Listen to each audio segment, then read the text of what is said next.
Hello everyone, Tankie Productions here, and welcome back to Tankie Reviews.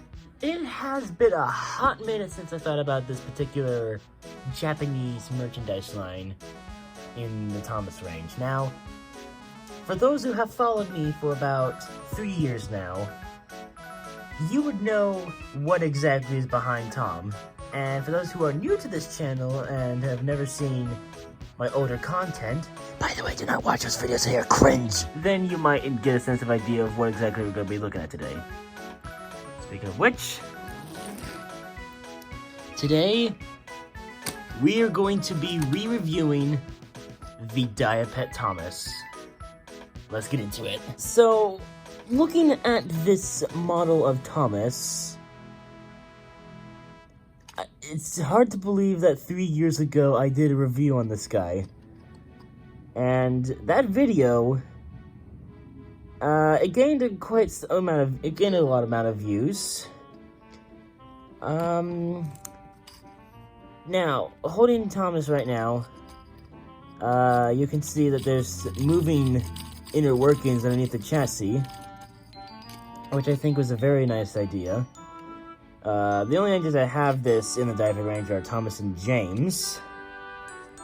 Looking at the boiler here, it's a bit odd.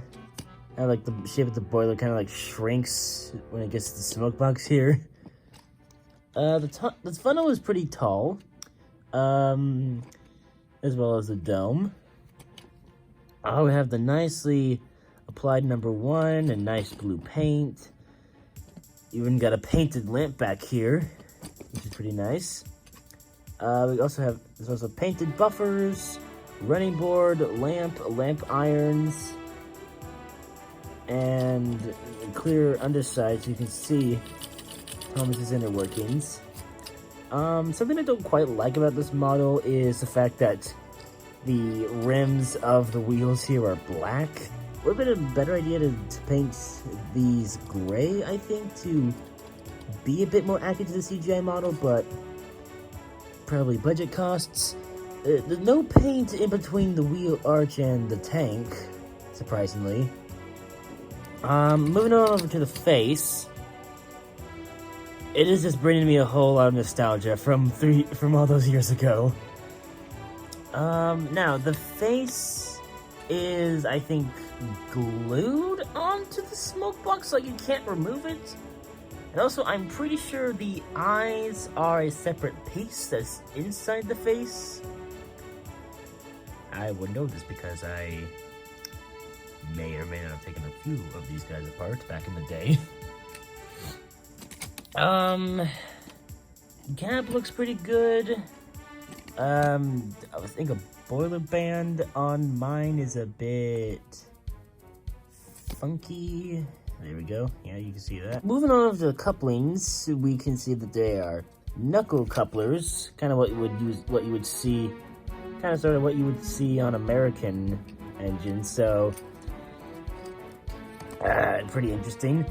So, like, if you got like some S-gauge locomotives or somewhat, you can try and like simulate Diapet with Thomas. Speaking of the S-gauge, this Thomas can fit on both Superstation track, but it can also fit on Lionel's S-gauge track.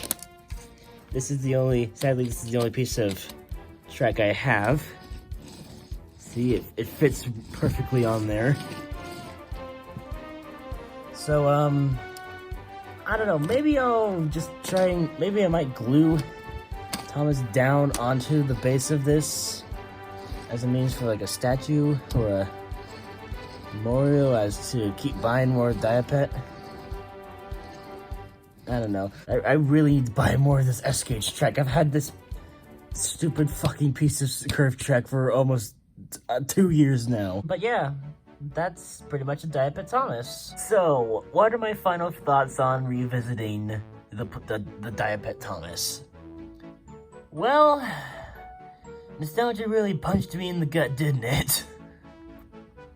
I am very happy to finally own another one of these guys, but You know, I might just end up getting Percy, James, and possibly Annie and Clarabelle too. I do have a Gordon that's on the way, but it won't be here until November, I'm guessing, or late November or early December. But yeah, now, I do have the Talking Mia planned for the next Tankie reviews, but I wanted to get this guy out first as a means for the 3-year anniversary of that old review video. But yeah, thank you all so much for watching, and I'll see you guys in the next one. Take care.